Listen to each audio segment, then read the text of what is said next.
నెయ్యిలో కల్తీ లేదని చెప్పేసి మాజీ ముఖ్యమంత్రి గారు చెప్తున్నారు కల్తీయే లేదని. ఇప్పుడు వచ్చి కొత్తగా మరి మాజీ చైర్మన్ టీటీడీ మాజీ చైర్మన్ సుబ్బారెడ్డి గారు ఏమంటున్నారంటే కల్తీ జరిగింది అంటున్నారు. ఎన్డీడీబీ రిపోర్ట్ చూస్తే దాంట్లో మరి మనం చాలా బాధపడేటట్టు యానిమల్ ఫ్యాట్ కలిసి ఉంటుందని చెప్పేసి ఎన్డీడీబీ రిపోర్ట్ చెప్తుంది.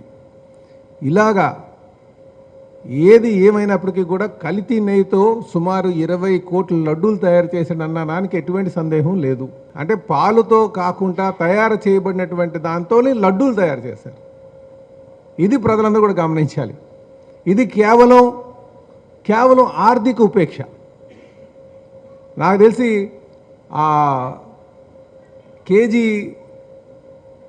నెయ్యి 330 రూపాయలకో 370 రూపాయలకో కోట్ చేసినట్టున్నారు.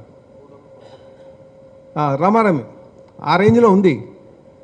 అదే పామ్ ఆయిల్ అనుకోండి, పామ్ ఆయిల్ అంతే హోల్సేల్లో దొరికితే 70 రూపాయలకో 100 రూపాయలకో వస్తుంది. అంతకని ఎక్కువ చేయదు కదా. ఆ కెమికల్ అంతా కలుపుకుంటే ఇంకో 70 రూపాయలు లేదా ఒక 100 రూపాయలు అయి ఉంటుంది.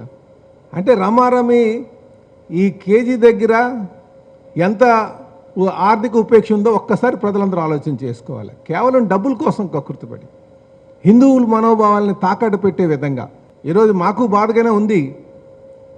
అందులో ఏదైతే మనం బాధపడుతున్నామో ఈ జంతువుకు ఉందా అని మాట్లాడితే, కాకపోతే వాస్తవాలు కూడా గమనించాల్సినటువంటి అవసరం ఉంది. దాని దోషులు శిక్షించాల్సినటువంటి అవసరం ఉంది. మనం కొంచెం ఎవరైతే దీనికి బాధ్యులో వాటి పట్లగా కఠినంగా వ్యవహరించాల్సిన అవసరం ఉంది. సిట్ రిపోర్ట్లో కూడా కల్తీ జరిగిందా లేదా అన్న దాని మీదే ఆ టర్మ్స్ ఆఫ్ రిఫరెన్స్ ఉన్నాయండి. టర్మ్స్ ఆఫ్ రిఫరెన్స్ ఏదైనా సుప్రీంకోర్టు చెప్పేటువంటిది ఏదైతే ఉందో ఆ టర్మ్స్ ఆఫ్ రిఫరెన్స్ బట్టి సిట్కి లేదా సిబిఐ కానీ వాళ్ళు ఎంక్వైరీ చేస్తారండి. ఆ scope is open to government. డబ్బులకి ఆర్థిక లబ్ధి పొందినటువంటి వాళ్ళు ఉన్నారని చెప్పారు.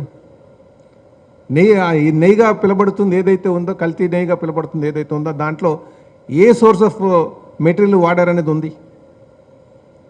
అవన్నీ క్లియర్గా పెట్టారు. ఈరోజు ప్రభుత్వం నిర్ణయం తీసుకోవాలి దానిపైన. దాని బాధ్యులు ఎవరు, ఎవరికి అల్టిమేట్గా ఆర్థిక లబ్ధి పొందారు వాళ్ళ మీద రేపు ప్రభుత్వం ఖచ్చితంగా నిర్ణయాలు తీసుకుంటుంది.